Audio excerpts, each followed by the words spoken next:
Greetings to you, inquisitive adventurer. My name is Adrian Mayer, folklore research scholar at Stanford University, and more importantly, head dragonologist here in the lost world of dragons. Dragonology is the study of the legendary creatures known as dragons, the legends and histories associated with them. Although we know dragons are fictional, the stories behind them are based on real facts. For many years, I have taken on this responsibility alone, traveling across the globe, seeking out their origins and gathering stories about these fantastic and majestic creatures.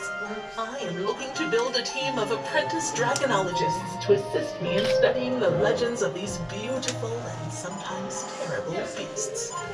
Help me bring these amazing stories to life so that future generations can appreciate them. Still interested? Good.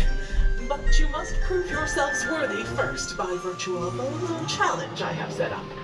Not just anyone can be a dragonologist, you know. Please take one of the documents before you, as it will help you on your quest. Your assignment is to seek out the symbols I have hidden throughout the various worlds of dragons that are depicted here. There are 8 in total, and your document will help you locate them. Once you have obtained a symbol, write it down in the... A sea serpent or sea dragon is a type of dragon described in various mythologies, most notably Greek, Mesopotamian, Hebrew, and Norse, and has been reported in oceans across the world. I'm gonna go over here. Yeah, I just got to shoot the ball.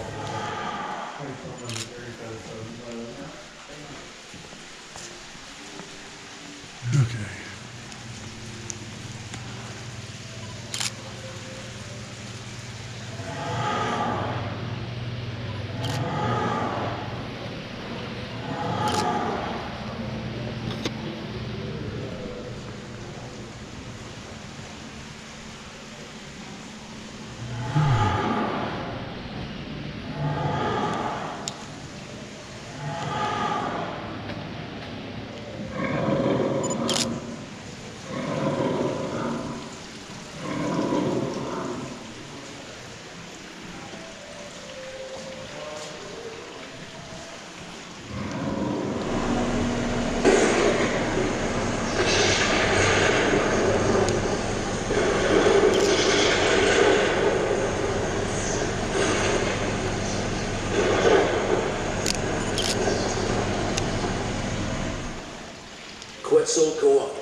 Quetzalcoatl's name means feathered serpent to the Aztecs, or flying lizard, much like a dragon. Quetzalcoatl was the god of the wind and is a boundary maker between the earth and the sky. The Aztecs also believed that Quetzalcoatl was a creator of life and was partially responsible for the creation of mankind. The artifacts seen here represent some of the carvings that ancient Mayans used to tell stories about Quetzalcoatl. He is seen here in his featured serpent form, and is also shown in his role as the creator of man. The Aztecs, as well as many other cultures, would use art forms such as these to pass down legends and tell stories for future generations. Several myths and legends surround Quetzalcoatl. One of the biggest legends surrounding him is the belief that the Aztec emperor, Montezuma, initially believed the landing of Cortez in 1590 to be the god Quetzalcoatl's return to Earth. This belief, legends say, led to the fall of the Aztec Empire, as Cortez exploited the naive gullibility of the Aztecs in general as a great aid in his conquest of Mexico.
Because dragons don't really exist, anthropologists suggest that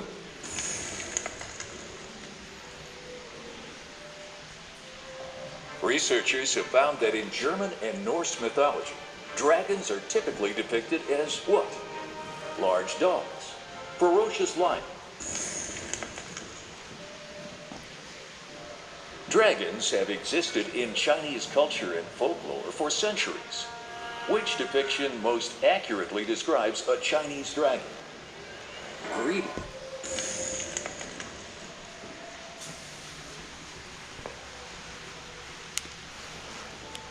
Quetzalcoatl is a deity found in Mesoamerican myth and is often called a dragon. What does the name Quetzalcoatl literally mean? Quetzal birds.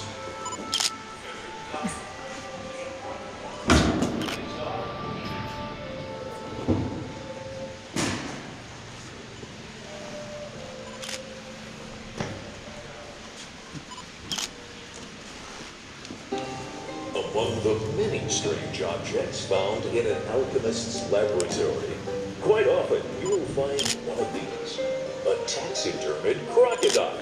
Alchemists of the day would hang them from the ceiling, sometimes suspended from ropes, and occasionally upside down. Why did they hang crocodiles from the ceiling? Historians aren't exactly sure, but they have a couple of theories. One is that the suspended crocodile was a form of advertisement, letting potential clients know that there were strange and incredible things going on inside. Another theory is that drug suppliers would present gifts to those who sold their goods, and a favorite offering was an alligator or crocodile, due to their associations with learning and as a symbolic defense against disease. Whatever the reason for the suspended crocodile, no respectable alchemist would be without this quirky curiosity. One of the goals of medieval alchemists was to find the philosopher's stone, an elusive and magical substance that would be used to transform base metals such as copper or tin into gold. The philosopher's stone was also believed to have the power to indefinitely prolong a human life.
European dragons are legendary creatures in folklore and mythology among several overlapping cultures of Europe.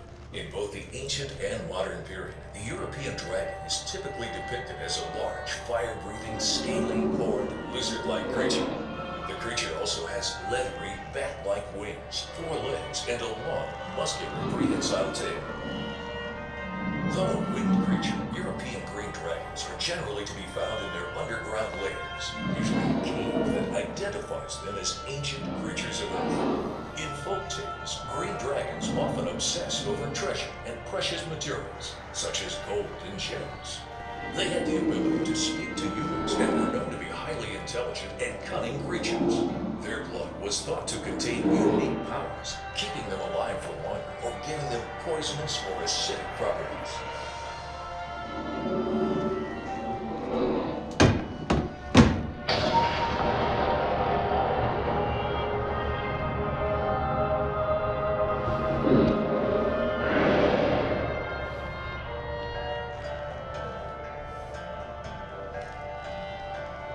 The Hydra of Lerna, or more often known simply as the Hydra, is a serpentine water monster in Greek and Roman mythology. Its lair was the Lake of Lerna in the Argolid, which was also the site of the myth of Danaedes. Lerna was reputed to be an entrance to the underworld. Myth states that in addition to the lakes of Lerna, the Hydra can inhabit all manner of Mediterranean lakes, swamps, and flooded lowlands.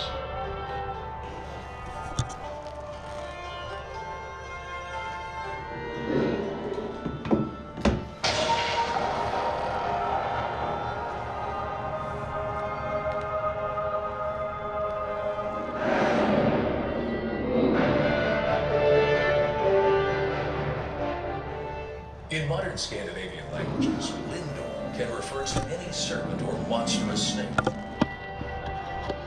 But in Norwegian territory, it is also a technical term for a sea serpent, although it may also stand for a lindor in British Arabic. Lindworms were believed to inhabit dark caves hidden deep within mountain ranges throughout Germany and Norway.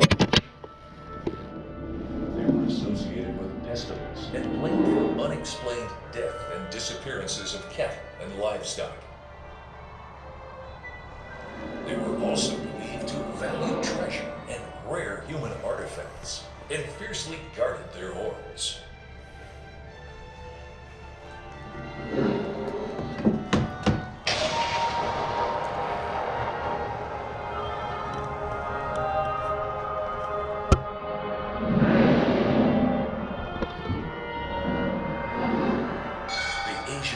Also known as the Asian dragon, are strongly associated with water and weather in popular Eastern religion. They are believed to be the rulers of moving bodies of water, such as mountainous waterfalls, rivers, or seas. The Asian Look is said to be the bringer of rain. In this capacity, as the rulers of water and weather, the dragon is more anthropomorphic in form, often depicted as a humanoid, dressed in a king's costume, but with a dragon head wearing a king's headdress. In pre-modern times, many Chinese villages had temples dedicated to their local dragon king. In times of drought or flood, it was customary for the local gentry and government officials to lead the community in offering sacrifices and conducting other its rights to appease the dragon, either to ask for rain or a cessation thereof.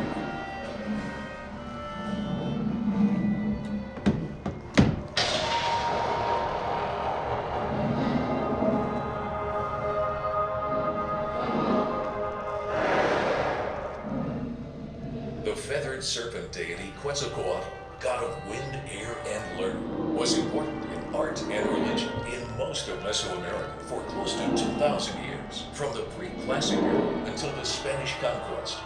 Civilizations worshipping the Quetzalcoatl included the Olmec, Mixtec, Toltec, Aztec, and the Maya. The worship of Quetzalcoatl sometimes included animal sacrifices, and in other traditions, Quetzalcoatl was said to oppose human sacrifice. Mesoamerican priests and kings would sometimes take the name of a deity they were associated with. So Quetzalcoatl and Cuauhtémoc are also the names of historical persons. Representations of a divine feathered serpent can be found on a famous Olmec stone carving known as the La Venta Monument 19, in which a man is shown to be seated before this creature. The cult of Quetzalcoatl, however, only emerged several centuries later during the late Classical period.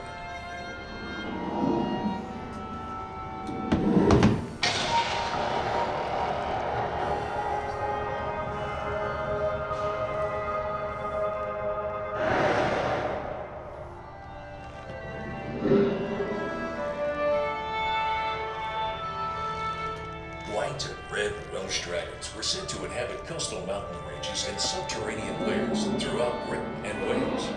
The Welsh dragon appears on the national flag of Wales, appearing either as red or white. The oldest recorded use of the dragon to symbolize Wales is in the Historia Britannica, written around AD 829, but it is generally accepted to have been the battle standard of King Arthur and other ancient Celtic leaders. Welsh dragons have appeared on the battle flags of various British soldiers on their way to Rome since the 4th century, and were later adopted by 5th century Welsh kings keen to show their authority following the Roman withdrawal.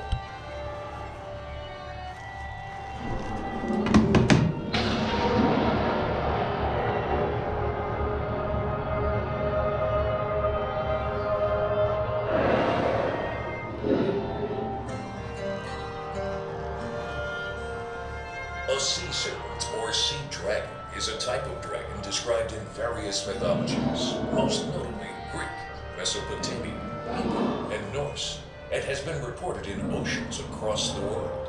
Other names for this creature are sea orm or Jormungand. Throughout history, there have been countless reports of people seeing oceanic creatures previously unknown to science. It is thought that the marine animals that people are mistaking for sea serpents have most likely been whales, lungfish, oarfish, or sharks. There have even been stories of sailors mistaking a chain of islands for the back of a sea serpent.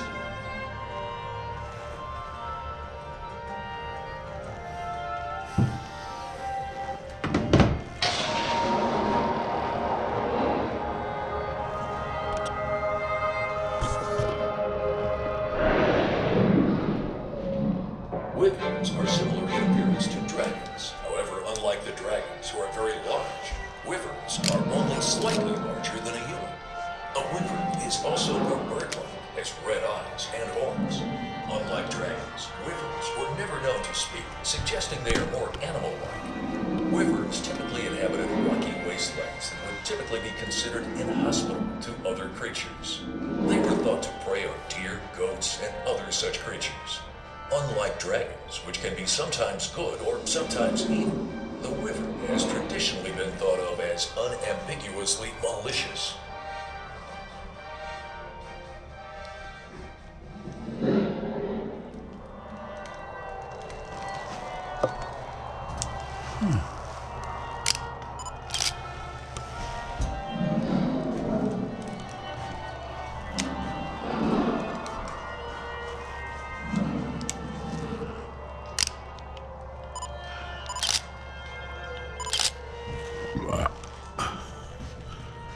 Huh.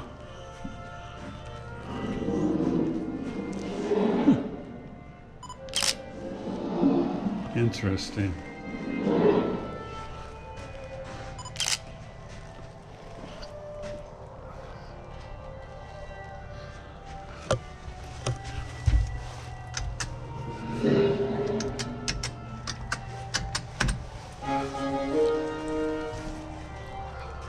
Okay.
Take a look at the stone in front of you. That sure looks like a dragon skull, doesn't it? One of the key factors in dragon legend and mythology was actually dinosaur bones. Early societies from all over the world would occasionally dig up these strange skulls and bones. And because they had no knowledge of dinosaurs during this time, communities would begin to come up with terrifying stories and legends about the astonishing things they would uncover from the earth. And so, dragon legends were born. This story before you is actually that of a Dracorex dinosaur, first officially discovered in 2004 in the Hell Creek Formation in South Dakota.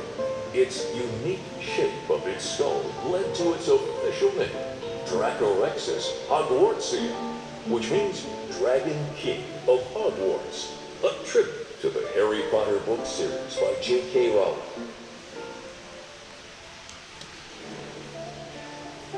The display in front of you shows a peek inside an alchemist's laboratory during the Middle Ages. Alchemy during this period was a combination of chemistry, philosophy, astrology, and mysticism. Alchemists believed that all matter was composed of 4 elements: earth, air, fire, and water. With the right combination of elements, they theorized any substance on earth could be formed. These included precious metals, as well as elixirs to cure disease and prolong life. Alchemists believed that the transmutation of one substance into another was possible.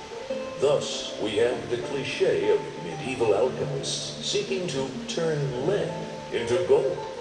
More practically, alchemists were often involved in brass making, goldsmithing, and assessing the noble metal content of ore, jewelry, and coins of the day.